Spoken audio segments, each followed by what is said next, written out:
വർഷത്തിലൊരിക്കൽ വിരുന്നെത്തുന്ന ഓണവും ക്രിസ്മസും പോലെയാണ് കോട്ടയത്തിൻ്റെ പടിഞ്ഞാറൻ മേഖലയിലെ ഈ വെള്ളപ്പൊക്കവും. മഴയെന്ന് കനത്താൽ പിന്നെ ദുരിതമായി.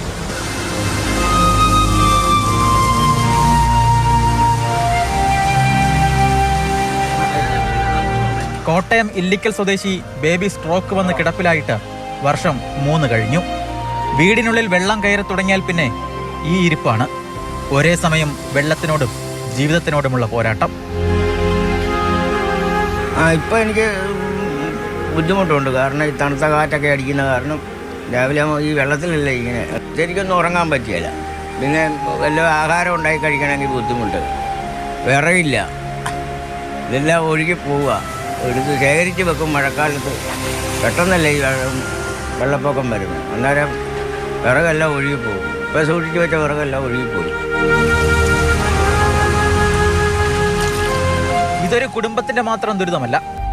മഴ സമയത്തെ കോട്ടയത്തിന്റെ പടിഞ്ഞാറൻ മേഖലയുടെ ആകെ ചിത്രമാണ്. 44 വർഷമായി ഞാനിവിടെ വന്നിട്ട്.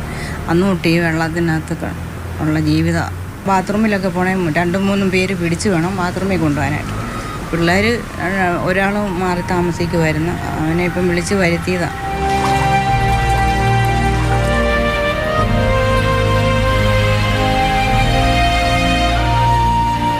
മഴ ചിലർക്ക് ആഘോഷമാകുമ്പോൾ ഇങ്ങനെയും ചില ജീവിതങ്ങൾ നമുക്കിടയിലുണ്ട്.